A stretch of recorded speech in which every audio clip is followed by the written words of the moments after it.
परम सत्कार योग गुरु प्यारी साध संगत जियो, आप जी सभी को प्यार भरी राधा स्वामी जी। साध संगत जियो, आज का सत्संग फिर से दादा भवानी जी का सत्संग हो रहा है। इस सत्संग में दादा भवानी जी ने ध्यान के बारे में बड़ी डीपली चर्चा की है। बड़ा ही विशेष बाकमाल सत्संग है। आप पूरे ध्यानपूर्वक सुनिएगा। ध्यान की एक एक बात समझाई गई है। तो आओ बड़े प्रेम भाव से श्रवण करते हैं। यह बानी हजूर स्वामी जी महाराज की बानी है। जब से ये दुनिया पैदा हुई है तब से लोगों ने सुख और शांति तलाश करने की कोशिश जारी रखी है, मगर किसी को भी सच्चा सुख और सच्ची शांति प्राप्त नहीं हुई, ना किसी को होगी जब तक ये परमात्मा से मेलाप नहीं करेगा, विशाल नहीं करेगा। परमात्मा से मेलाप कैसे होगा? इसके लिए किसी कामल महात्मा, किसी कामल मुर्शिद, कोई प्रभु का भगत, कोई वाहगुरु का प्यारा संत अगर इस जिंदगी में मिल जाए तो परमात्मा भी मिल जाएगा। अगर गुरु ना मिले, पूरा गुरु, अगर पूरा गुरु ना मिले तो भगवान भी नहीं मिले। जब पूरा गुरु मिलता है वो कहता है, प्यारा, परमात्मा ने खुद बड़ा ही जबरदस्त खजाना तेरे अंदर रखा है, खंड ब्रह्मांड तेरे अंदर रखा है। खुद परमात्मा आप भी तेरे अंदर बैठा हुआ है। मैं तेरे को फकत उस परमात्मा वाहगुरु से मिलने का तरीका बताता हूँ, जुगती बताता हूँ, विधि बताता हूँ। वो जो जुगती बताते हैं परमात्मा को मिलने की, उसके 3 भाग हैं। एक है सिमरन या सुमरन, दूसरा है ध्यान। उस ध्यान को मुसलमान तसव्वुर कहते हैं, अंग्रेजी में कॉन्टेम्पलेशन कहते हैं। गुजरे हुए इतवार को मैंने सिमरन के बारे में अर्ज किया था कि सिमरन क्या होता है, सिमरन कैसे होता है, सिमरन कैसे करना चाहिए, सिमरन के फल क्या है। आज दूसरा भाग उस संतों के बताई हुई विधि का, साधना का अर्ज करता हूं, जिसको ध्यान कहा जाता है। ये ध्यान एक बड़ा ही पावरफुल शक्ति है, पावर है, लेकिन हम दुनियादार इसका फायदा नहीं लेते हैं। किसी न किसी तरह से इसका अपने को नुकसान ही मिलता है। आप कहेंगे नुकसान कैसे मिलता है? नुकसान इस वास्ते मिलता है कि हम इस दुनिया का ध्यान करते हैं, दुनिया के सामानों का ध्यान करते हैं, रिश्तेदारों का और दोस्तों का ध्यान करते हैं, और परमात्मा के सिवाय बाकी जो कुछ है वो चंचल है, फना है, बेबका है, नाशवंत है। फकत परमात्मा निश्चल है, परमानेंट है, इटर्नल है, लाफना है। हमने फना चीजों और सामानों का ध्यान हम करते रहे हैं। इसका फल ये निकला है कि हम मर मर के वापस इस दुनिया में जन्म लेते रहते हैं, क्योंकि हमने ध्यान किया फना का, नाशवंत का। वो परमात्मा, उसका हमने ध्यान नहीं किया, उस परमात्मा से हमने प्रेम नहीं किया, उस परमात्मा से हमने लगन नहीं की। इस वास्ते स्वामी जी महाराज कहते हैं, गुरु का ध्यान कर प्यारे, बिना इसके नहीं छुटना। छुटना का मतलब है जन्म मरण के चक्कर से छुटना। हमारे अंदर में, अंतस्करण में करोड़ों शक्लें छपी हुई है। इस जन्म में जो कुछ हमने देखा है वो भी अंदर छपा हुआ है। इसके पहले जितने जन्म हमारे हो गए हैं उसमें भी जो कुछ हमने देखा है वो छप गया। उस अंतस्करण में इस दुनिया की छापें, माना एम्बॉसिंग, इमेजेस, ये लगे हुए हैं। एक ही छाप, एक ही इमेज नहीं है, वो है परमात्मा, वह गुरु अकाल पुरख।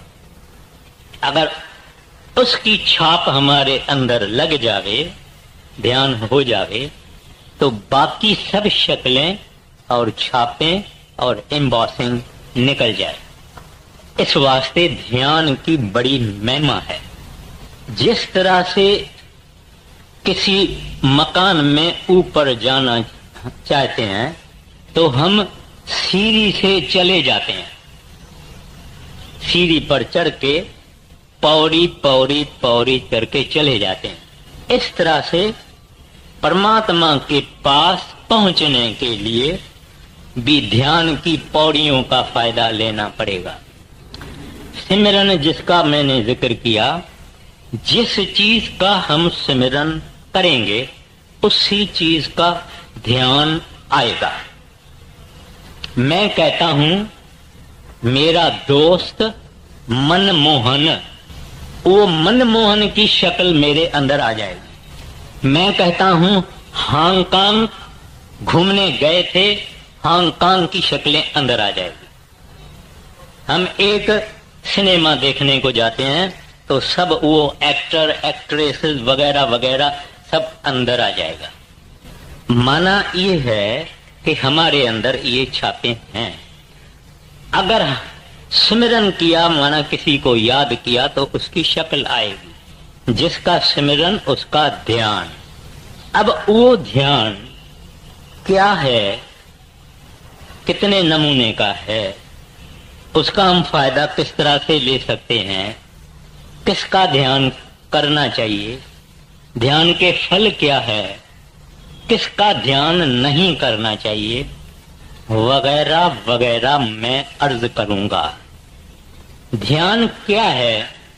कोई चीज या वस्तु या इंसान, उनको हम टिक टिकी लगा के अगर देखते हैं तो उसको ध्यान कहा जाता है। उसका क्या मतलब है कि जिसका भी हम शक्ल अपने अंदर लाएं वो ध्यान है। वो ध्यान अपने को किसका करें? दुनिया तो फानी है, इन सब का ध्यान करते करते हम चले आए हैं। इस ध्यान ने हमको फंसा के रखा है। अब भी किसका ध्यान करें? पातंजलि हिंदुओं में एक बड़ा ऋषि हो गया है।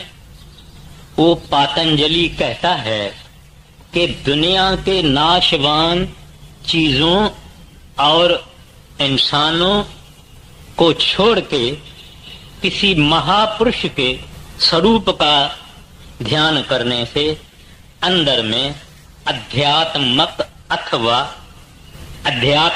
अथवा स्पिरिचुअल जागृतता आती है, अवेकनिंग होती है। तो हमारे अंदर ये ख्याल आता है कि भाई ये कैसे होगी, क्यों होगी। ध्यान एक है जब कोई महापुरुष सामने बैठा हुआ होवे या खड़ा होवे और हम उनको अच्छी तरह से देखें, टिकटिकी लगा के देखें और कुछ नहीं देखें, फकत उनका स्वरूप अंदर देखें। ये बाहरी ध्यान। जब हम आंखें बंद करके अंतर्मुख होते हैं इंट्रोवर्ट होते हैं, अंदर अपने ख्याल को ले जाते हैं, तो आहिस्ता आहिस्ता तारा मंडल आएगा, सूरज मंडल आएगा, चंद्रमा मंडल आएगा, फिर वो ही गुरु या महात्मा जिसने नाम की बख्शिश की है वो आएगा और उसको हम देखेंगे। फिर देखते देखते देखते देखते हम उस जैसे हो जाएंगे, उसका रूप अख्तियार कर लेंगे। गुरु अमरदास साहिब जी तीसरी पातशाही कहते हैं, आप छोर गुर माहे समाओ। जब हम टिकटिकी लगा के बाहर चाहे अंदर सतगुरु के तरफ देखेंगे, महात्मा के तरफ देखेंगे, तो हम आहिस्ता आहिस्ता उसका रूप अख्तियार करेंगे। इसी तरह से मुसलमान फकीर कहते हैं, फना फी अल शेख, शेख यानी पीर, पीर यानी गुरु। कहते हैं अपने शेख में फना हो जाना। गुरु अमरदास ने क्या कहा, आप छोर गुरमाए समाओ। उन्होंने कहा अपने मुर्शिद में समा जाओ। अब ये है ध्यान अंदर का, और बाहर जब संत महात्मा होवे ये है ध्यान बाहर का। अभी इसकी कुछ महात्म या उपमा में आपको अर्ज करता हूं। कछऊ, टॉर्टाइज जिसको बोलते हैं, वो कछऊ अपना बच्चा अंडे सुकी में देता है, माना पानी में नहीं देता है, कहीं खुश्की में देता है, खुद पानी में चला जाता है, पानी से ऐसे सिर निकाल के अपनी सूरत से वहां गर्मी पहुंचाता है और अंडे पकते हैं और उनमें से फिर कछऊ पैदा होता है। वो सूरत का ध्यान करता है, सूरत से ध्यान करता है। कूंज एक पंछी है जो रहता आकाश में, फकत जब अंडा देता है तो नीचे पहाड़ों में अंडा छोड़ के फिर आकाश में चला जाता है, उसको कूंज बोलते हैं। आकाश में जब वो फिरता है तब अपने ख्याल से उस अंडों को पकाता है और अंडे पकते हैं, फिर कूंज के बच्चे निकलते हैं। ये दो नमूना संत मत में संतों ने बताया। कहते हैं गुरु अपने सेवक को भी अपना ख्याल, अपनी संभाल और नजरदारी अपने सेवक की करता है। चाहे वो सेवक लंदन में है या वाशिंगटन में है या टोक्यो में है या कहां है, इससे भी यानी कूंज भी ख्याल से करती है, लेकिन संत जनों का तरीका ही अपना है, क्योंकि वो अपने सेवक के अंदर अपना चोला रख देते हैं नाम देने के वक्त। सरदार बहादुर जी महाराज एक दफा नाम की छांटी कर रहे, एक पंजाबी माता उनके पास आई, उनको बोला बीबी दाल में लून डालती है? बीबी कहते हैं हाँ जी मैं दूध डालती हूँ। कितना डालती है? थोड़ा सा डालती हूँ, जिसमें ज्यादा नमकीन नहीं होगे। बोले अच्छा अंदर जाओ।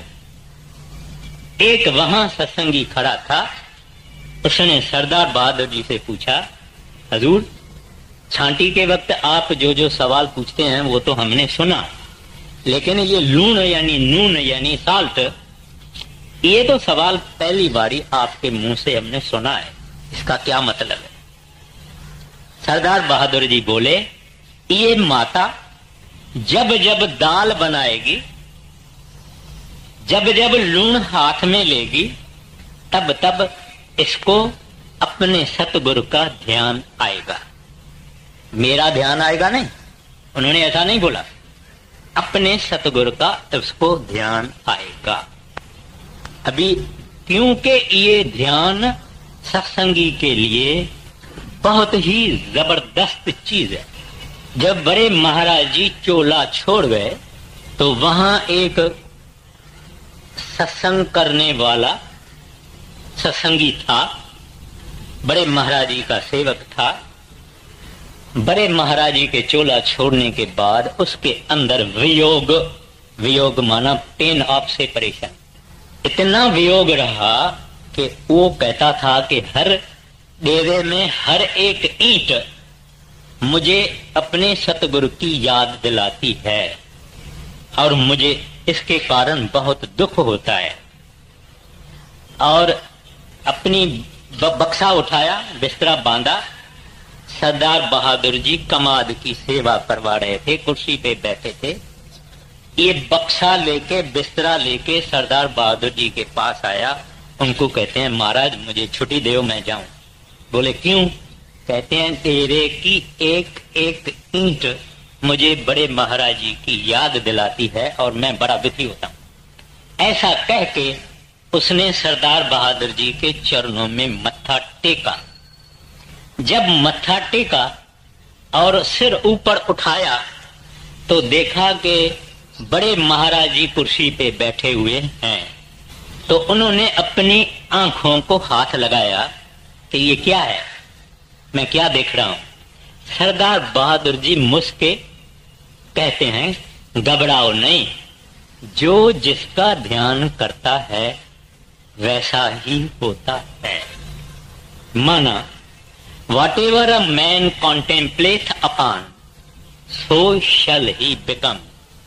जो जिसका ध्यान करेगा वो ऐसा ही बनेगा। फना का ध्यान करके हम फंसे हैं, बका का और निश्चल का, अटल और अमर और अजर का ध्यान करने से हम उस अमर में चले जाएं। ये ध्यान की बात है, टाइम नहीं है, ऐसी कई बातें हैं। तो ये ध्यान का पावर हम सब लोगों में है, मगर हम इस ध्यान के पावर का फायदा नहीं लेते हैं। सिमरन जरूर कर लेते हैं, आधा घंटा, घंटा, 2 घंटा, जो जो अपनी अपनी शक्ति और ताकत और हठ और जिद से जो जो जितना कर सकता है इतना करता है। लेकिन ध्यान बहुत औखा है, औखा माना मुश्किल है, बड़ा डिफिकल्ट है। इस वास्ते कई लोग ध्यान नहीं करते, बोलते हैं होता नहीं है। क्यों नहीं होता है? क्योंकि सतगुर महान पवित्र, महान निर्मल, महान इमैक्युलेट की मूर्ति है। Is a veritable reservoir of purity. वो प्यूरिटी वाली शक्ति उसको हम अपने अंदर लाना इस वास्ते मुश्किल है कि हम इम्प्योर हैं, क्योंकि हम मैले हैं, क्योंकि हमारा अंतःकरण अंदर, हमारे अंदर मैल है, गिलागत है, गंदगी है, इम्प्योरिटी है। इस वास्ते सतगुरु का ध्यान मुश्किल है। आप कहेंगे इसका फिर इलाज क्या है? इलाज सिमरन। सिमरन जैसा प्यूरिफायर, सिमरन जैसा सफाई करने वाला, सिमरन जैसा मल को, मैल को उतारने वाला और कोई साधना या अभ्यास या तप या जप कुछ नहीं है। जिस आदमी का सिमरन पक्का, उसका ध्यान भी पक्का, उसका शब्द का सुनना भी पक्का। आप बोलेंगे ये पक्का क्या होता है? यानी सिमरन जिसका मेच्योर है, कंप्लीट है, उस आदमी को ध्यान फटाफट आएगा। उसका तो सिमरन करते करते करते करते शब्द भी कई लोगों का खुल जाता है। तो सिमरन की कमी को पूरा करना चाहिए तो ध्यान हमारे अंदर आसानी से हो जाएगा। पावर 7वीं पातशाही एक दफे दरबार में बैठे थे, सुबह को संगत भी बैठी थी, मगर आप दोपहर को खाने के लिए नहीं उठे। संगत ने कुछ नहीं बोला। शाम हुई तब महाराज जी उठे तो संगत ने कहा, महाराज आज क्या मौज है? कहते हैं, हमारा एक सेवक भाई गोविंदा काबुल में है, सुबह को उठा है, ध्यान में मेरे चरणों को पकड़ के बैठा है, अब भी मेरे को छोड़ा है, तब मैं उठा हूं। ये ध्यान की ताकत। कई बातें हैं, और ध्यान योग पर आपको कहीं किताबें भी मिलेंगे। तो ये जो ध्यान है, ये ध्यान अपने को करना है। आप कहेंगे किसका? तुलसी का, पिपल का, गाय का, भैंस का? नहीं, उसका जो निश्चल है, उसका जो परमानेंट है, उसका जो आद सच जुगाद सच है भी सच है, वो एक परमात्मा, एक उनके भेजे हुए महापुरुष, जो कि बड़े विरले होते हैं, ऐसे महापुरुष का ध्यान करना है। श्री गुरु ग्रंथ साहिब में आता है, कह नानक बंधन काटन को मैं सतगुरु पुरख ध्यावत हूं। ध्यावत माना ध्यान। कहता है मैं सतपुरुष का ध्यान करता हूं। बंधन काटन को माना हमारे जो बंधन है, वो बंधन क्या है हमको मालूम है। खैर, एक दफे मौलाना रूम अपने मुर्शिद शमस तबरीज के ध्यान में मस्त थे, न खाते थे न पीते थे। तो एक फकीर वहां आया उसको देखने के लिए कि सुना है कि मौलाना रूम बीमार है। जब मौलाना रूम को उसने देखा, कहता है कि मैं तुम्हारे को दुआ करता हूं कि तू ठीक हो जाओ। मौलाना रूम उसको कहता है, फकीर साहब ये दुआ आपकी अपने पास रखो, मुझे इस दुआ की जरूरत नहीं है। ये दुआ तो मेरे को जुदाई दे देगी। मैं तो अपने मुर्शिद के तसव्वुर में इतना मशगूल हूं कि अभी उस और मेरे बीच में फकत ये जामा है, ये इंसानी जामा है फकत, और वो मेरा निकल जाएगा तो मेरा नूर उसके नूर में मिल जाएगा। तू मुझे क्या दुआ करता है? मैं कोई बीमार थोड़े ही हूं। कहा जाए तो बीमारी जरूर है, मगर ऐसी बीमारी हम चाहते हैं कि हम अपने गुरु के ध्यान में मस्त रहे और खाने पीने का कोई होश न रहे। हमको तो ऐसी बीमारी चाहिए। और आपने अमीर खुसरू भी सुना होगा, दिल्ली में रहने वाले। उनके गुरु जो थे ख्वाजा निजाम अल दीन भी क्या करता था कि अपने तसव्वुर में अपने सतगुरु का ध्यान करता था। लोग कई आए कई गए, कई आए कई गए, उन्होंने कुछ नहीं बोला। घर वालों ने कहा वो अपने मुर्शिद के तसव्वुर में मशगूल है। लोगों ने कहा ये आदमी बुत परस्त है।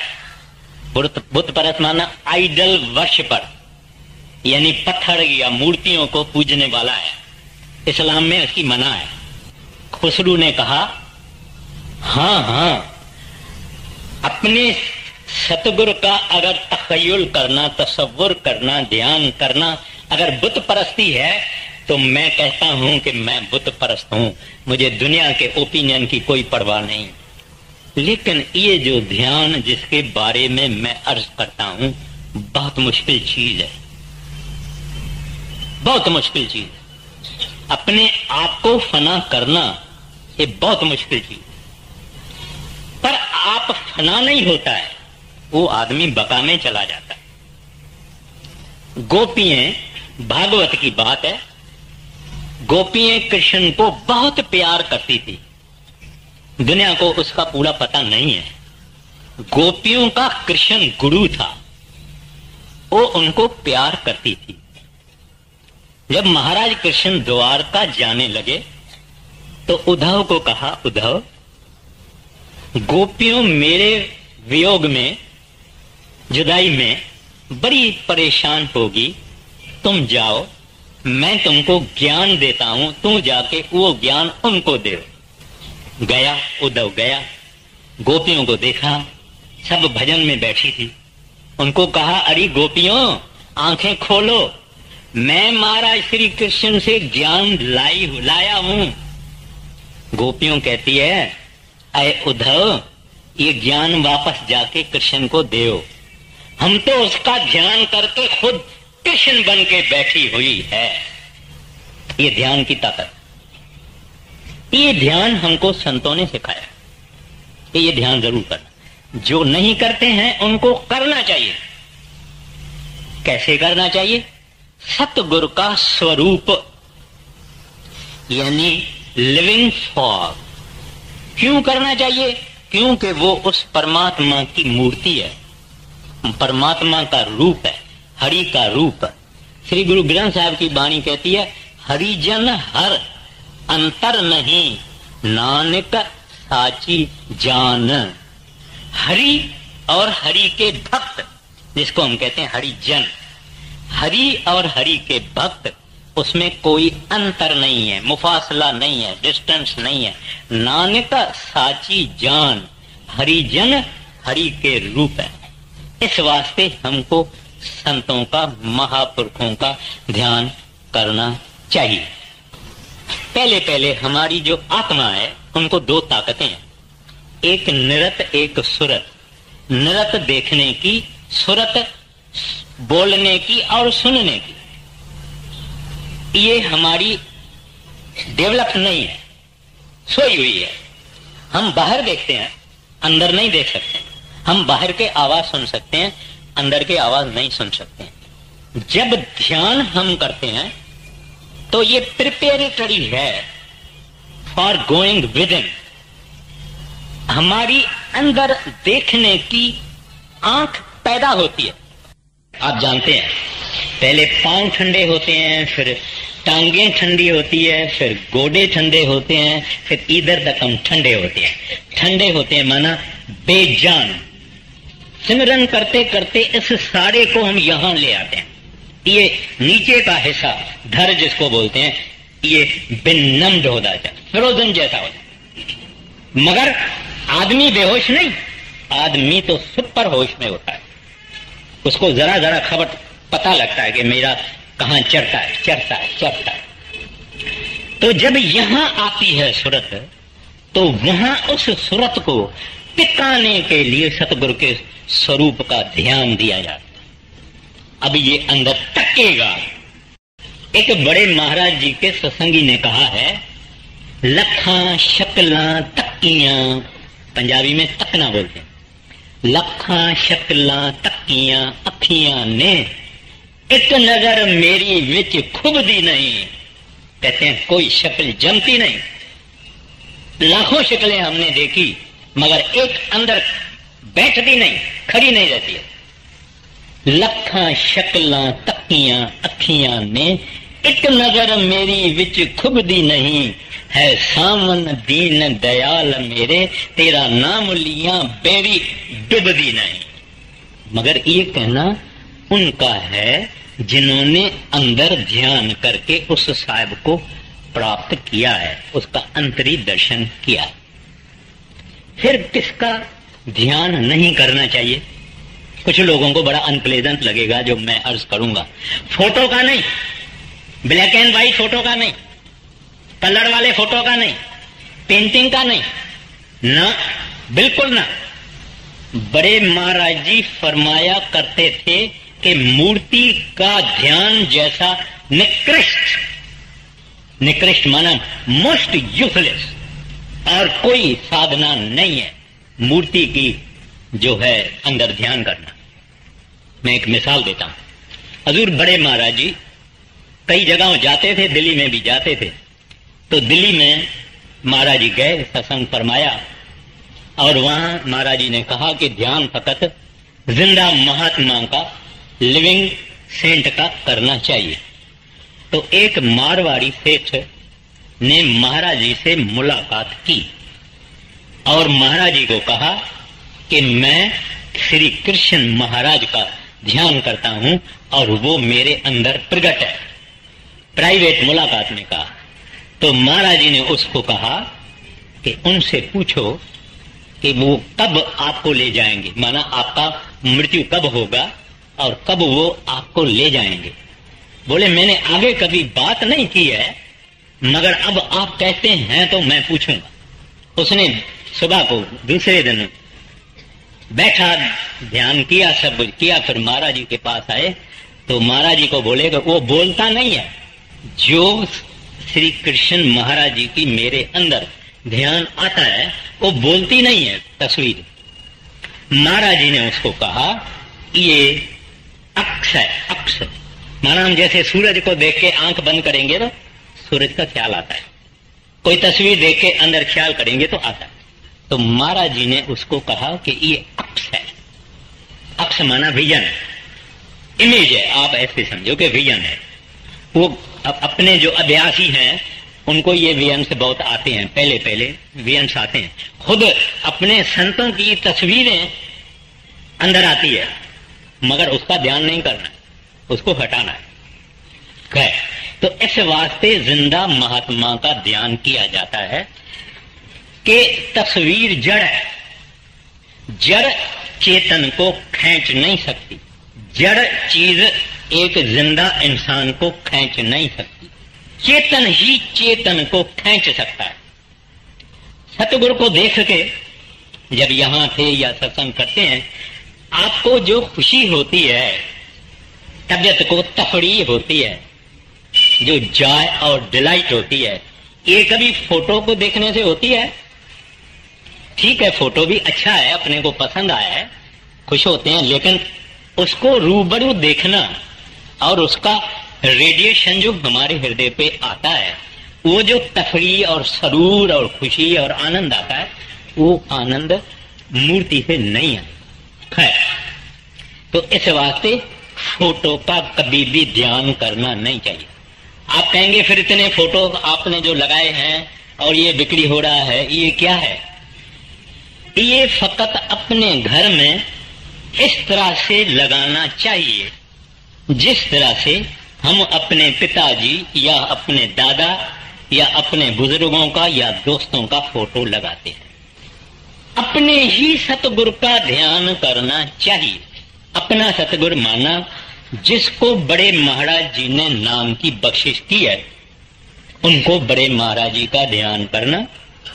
जिन्होंने सरदार बहादुर ने जिनको बख्शिश की है, उसको सरदार बहादुर जी का ध्यान करना, और जिन्होंने मौजूदा सरकार से नाम पाया है, उसको मौजूदा सरकार का ध्यान करना। ये सिख और गुरु का नाता पति पत्नी जैसा होता है।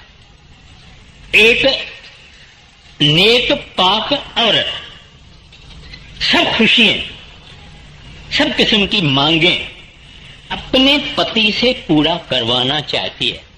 उसको भाई भले शाहूकार होवे, उनके देवर भले शाहूकार होवे, मगर उसको अपने पति से खिचड़ी खाएगी तो भी खुश होगी, पति साथ है। सब्जी के सिवाय चपाती खाएगी क्योंकि गुरु साथ है। उसको वो जो सुख मिलेगा, ऐसा मैके में जाके साथ तरकारी खाएगी, उसको वो खुशी नहीं मिलेगी। पति पति है। इस तरह से सुख उनका सतगुरु सब कुछ है। मांगना है उनसे, नहीं मांगना नहीं मांगे, जो देवे खुशी से लेना, न देवे नहीं, हर बात में खुश रहना। मेरा तो सतगुरु एक ही है। स्वामी तुलसीदास, गोसाई तुलसीदास रामायण वाले कहते हैं, एक भरवसा, एक बल, एक आस विश्वास, स्वाति सलल गुरु चरण, चात्रक तुलसीदास। कहते हैं एक का भरवसा, एक का आसरा, एक की टेक, सब कुछ करेगी। 50 को अपनी दिल देंगे, एक भी नहीं आएगा। जो कुत्ता एक घर के साथ बंधा हुआ है, घर वाले कहते हैं इसको भी रोटी दो, मगर यही कुत्ता अगर दर दर जाता है तो कई बारी भूखा ही मरता है, क्योंकि एक को नहीं बांधा हुआ है। तो अपने आप को एक के हवाले कर देना, एक का आसरा, एक की टेक। ये है ध्यान। किसका नहीं करना? किसका करना? अपने महात्मा का करना। बस दूसरी, ध्यान हमारा मुकम्मल है, परफेक्ट है, अच्छा है। इसकी क्या निशानी है? जो कमाई करते हैं वो समझेंगे मुझे। आदमी अपनापन भूल जाता है, गुरु का रूप अख्तियार कर लेता। दूसरा कोई देखेगा उसको तो नहीं पता लगेगा, मगर वो ही इज एब्सॉर्ब्ड, जिसको हम हिंदुस्तानी में कहते हैं मगन, ऐसे वो अपने सतगुरु के ध्यान में एब्सॉर्ब हो जाता है, मगन हो जाता है। जब आदमी अपने आप को भूल जावे, जब तक ये समझता है कि गर्मी है, सर्दी है, मेरे पास में ये बैठा है, मेरे पास में ये बैठा है, ये फलानी है, वो फलाना, इसको ऐसी साड़ी है, ऐसे जेवर है, इसके बाद ऐसा करूंगा, ये काम करूंगा, वो कुछ भी अगर इसको आता है, माना अभी तक इसका ध्यान मुकम्मल नहीं। श्री गुरु ग्रंथ साहब की वाणी या मौलाना रूम साहब की वाणी है, ऐसा ध्यान होना, मन तू शुद्धम तू मन शुद्धि, मन तन शुद्धम तू जात शुद्धि, ताके गोयद किस नहीं तुम दीगरम हम दीगरी। मैं तू हो जाऊं, तू मैं हो जाऊं, ताकि दुनिया को पता न लगे कि ये कौन है, वो है या वो है। मन दीगरम तू दीगरी, इसको दुनिया को पता लगे कि ये और है, ये और है। भजन करने वाला उसका रूप बन जावे, ये है ध्यान। कबीर साहब जी कहते हैं, जब ही ध्याता ध्यान में धैर्य रूप हो जाए, जब ध्यान करने वाला जिसका ध्यान करता है ऐसा रूप हो जाता है, पूरा जानो ध्यान तब ताम में संशय ना है।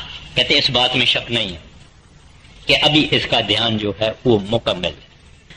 तो मैं फिर भी ये अर्ज करूंगा, अगर जिन्होंने बड़े महाराज जी से नाम लिया है और सरदार बहादुर जी से नाम लिया है, उनको सतगुरु का ध्यान करना औखा मुश्किल लगता होगा, क्योंकि कई बरस हो गए देखे। उनको क्या करना चाहिए, जो अंदर में अंधेरा है, उस अंधेरे में एक पॉइंट पकड़ के उसको टिकटिकी लगा के देखते रहना, देखते रहना। ये एक एक्सरसाइज है, हिप्नोटिज्म में काम में आती है, लेकिन हमारा उसके साथ कोई ताल्लुक नहीं। अपने को तो अंदर उस पॉइंट को, नुक्ते को देखते रहना। आखिर गुरु महाराज का आहिस्ता आहिस्ता दर्शन होगा, कभी कभी हिलता हुआ दर्शन होगा, आता है जाता है, आता है जाता है, आता है जाता है, आता जाता वो नहीं है, आता जाता है हमारी कंसेंट्रेशन जाती है। जब टिक जाएगा दिखेगा। अच्छा, अभी इसके लिए क्या करना चाहिए, खूब सिमरन, सिमरन से शौक, चलते फिरते, खाते पीते, जागत सोवत, आंख बनेगी, आंख उस दुनिया में जाने के लिए आंख बनेगी। और जब ध्यान करेंगे, जब उसकी शक्ल अंदर आ गई, सब शक्लें निकल जाएगी, एक शक्ल नहीं रहेगी। वो तू तू तू तू तू तू तू तू तू बोलेगा, मां इसकी निकल जाएगी। मगर ये मैं जो सब बातें अर्ज करता हूं, ये मिठाई खाने जैसा आसान काम नहीं है। टेक नोट, इसके लिए मेहनत करनी पड़ती है, रोज रोज करनी पड़ती है, आहिस्ता आहिस्ता करना पड़ता है, और छोड़ना नहीं है बात को। एक दिन जब उसकी मौज होगी, अंदर ध्यान पुख्ता हो जाए, मजबूत हो जाए। तो मैं अभी शब्द लेता हूं, थोड़ा ही टाइम बचा है। कहते हैं, गुरु का ध्यान कर प्यारे, बिना उसके नहीं छुटना। कहते हैं दुनिया का ध्यान करके फंसा है, अब सतगुरु का ध्यान कर। गुरु महाराज नहीं कहते मेरा ध्यान करो, उसको कोई जरूरत नहीं है, लेकिन वो अपने गुरु के ध्यान में मस्त है। छुटना है प्यारा, तुम जरूर ध्यान किया करो। गुरु का ध्यान कर प्यारे, बिना इसके नहीं छुटना। नाम के रंग में रंग जा, मिले तो है ताम निज अपना। कहते हैं जो नाम तेरे को सतगुरु ने बख्शिश किया है, उस नाम से शौक रख, उस नाम से प्रेम रख, उस नाम को जप, रटन कर, रटन कर, रटन कर, रटन कर।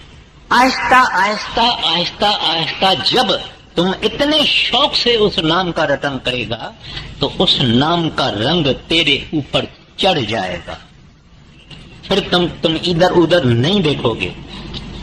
नाम का रंग चढ़ने का मतलब ये है कि अंदर सतगुरु प्रकट हो जाए, माना नाम का रंग चढ़ा, नहीं तो अंदर इधर पांव रखने को नहीं मिलता है। वो दरवाजा खुलता ही है जब इंसान उसके काबिल होता है, वर्दी होता है अंदर जाने का, पाक प्योर होता है, तभी दरवाजा खुलता है। कहते हैं फिर तुम्हारे को जब ये रंग चढ़ जाएगा तो नाम में तुम समा जाओगे। फिर कहते हैं जिसको नाम रंग, नाम का रंग किसी को अगर अपने ऊपर चढ़ाना है तो वो फिर दूसरे तरफ कोई ख्याल नहीं देवे। बानी कहती है एक नाम को जानकर दूजा देह बहाए, तीर्थ व्रत जप तप नहीं सतगुरु चरण समाए।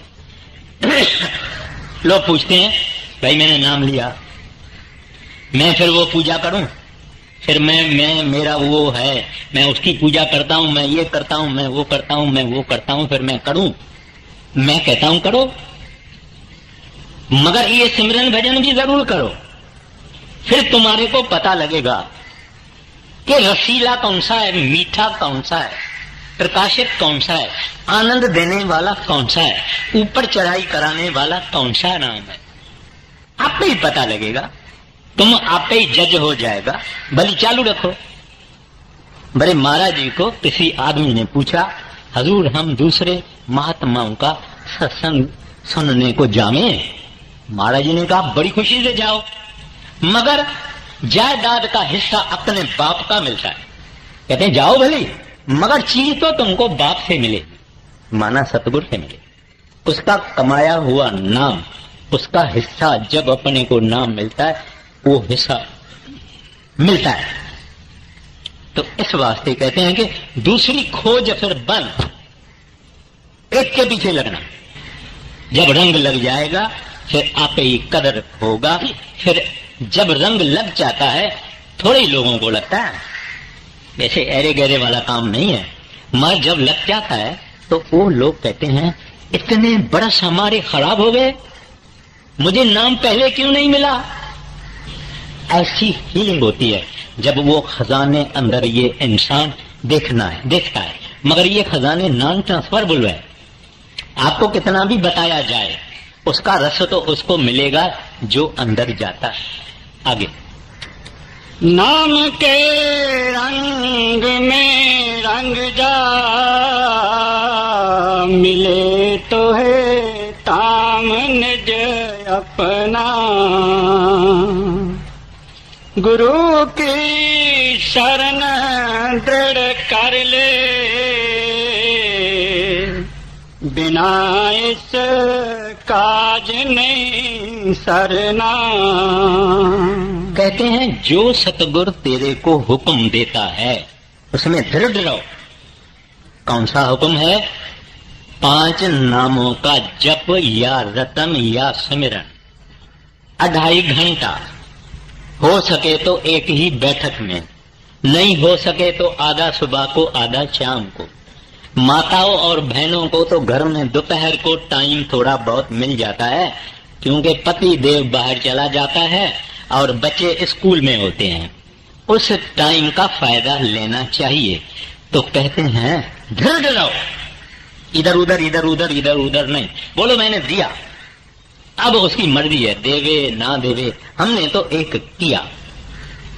जब इस पॉइंट पे ये आ जाता है तो अंदर वाला नाम जो है वो उनके ऊपर बख्शिश ज्यादा होती है, ज्यादा होती है ज्यादा, क्योंकि इधर इधर इधर इधर इधर उधर होता है उसको नहीं। दुनिया में इलेक्शन विलेक्शन होती है तो जिन लोगों को पैसा वैसा देना है, कुछ उस पार्टी को देते हैं, कुछ उस पार्टी को देते हैं, कुछ उसको देते हैं, फिर उसको देते हैं। लोग पूछते हैं भाई ये क्या बात है, तुम सब पार्टियों को देता है? कहता है पता नहीं कौन सी पार्टी जीतेगी, वो मेरे को काम में तो आएगा।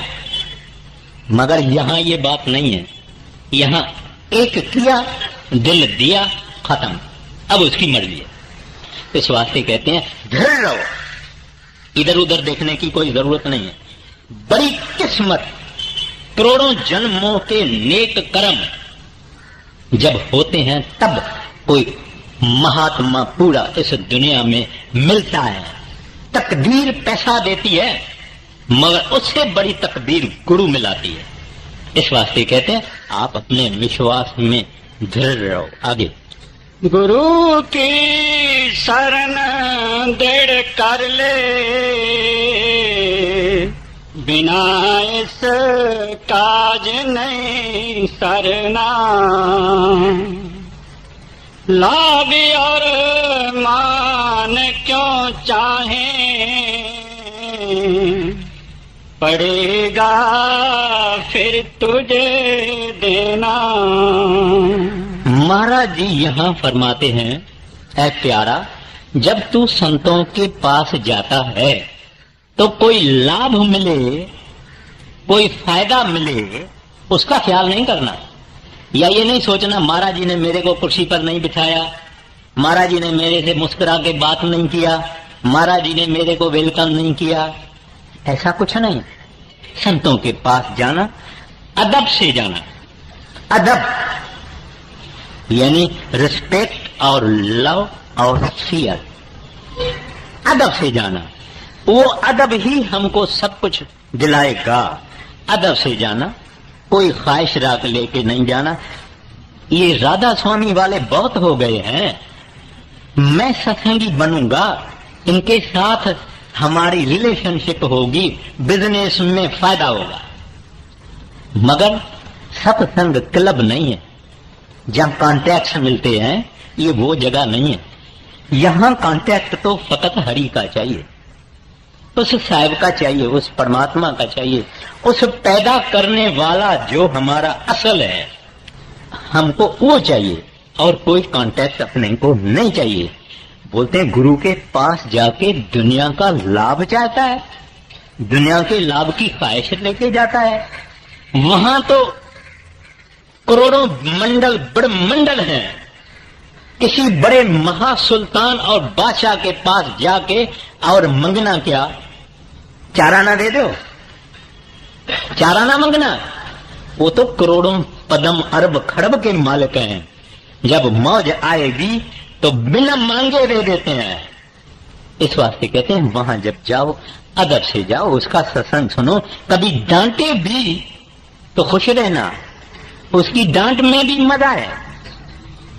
एक माता थी, उसने बड़े महाराज जी को अचानक जाके पांव पे हाथ रखा। महाराज जी के पास सोटी थी, उसके पीठ में लगाई, सोटी टूट गई। फिर बाकी औरतों ने उसको हटाया कि भाई तू क्या करती है। थोड़ी देरी के बाद महाराज जी ने कहा वो फलाने गांव की बीबी को ऊपर लाओ। माना उस बीबी को ऊपर गए, उनको कहे बच्चू, बाबी, मेरी बेटी, तुमको बड़ी तकलीफ हुई होगी, तुमको तो मैंने बहुत सोटी जोर से लगाई है। ना हजूर ना, मेरे को तो आनंद आ गया, ये सोटी मुझे मारते रही। लेकिन ये अंदर की बात है। गुरु को हम जब इंसान समझते हैं तो इंसान होके दिखाएगा, गुरु को जब हम रब समझते हैं रब होके दिखाता है। वो माता, वो प्यार और प्रेम और आनंद जो उसके अंदर आया, जिंदगी भर में नहीं भूलेंगे। समझो जो करेगा तू, रही फिर भोगना परना। जगत के जाल से ज्यों त्यों हटो मर्दानगी करना। जिन्होंने मार मन डाला, उन्हीं को सूरमा कहना। बड़ा बैरी यह मन कट में, इसी का जीतना कठना। पढ़ो तुम इस ही के पीछे, और सब ही जतन तजना। गुरु की प्रीत कर पहले बहुर कट शब्द को सुनना। मान दो बात यह मेरी, करे मत और कुछ जतना। हार जब जाए मन तुझसे, चढ़ा दे सुरत को गगना। और सब काम जग झूठा, त्याग दे इसी को गहना। कहे राधा स्वामी समझाई, गहो अब नाम की सरना। कहे राधा स्वामी समझाई, गहो अब नाम की सरना।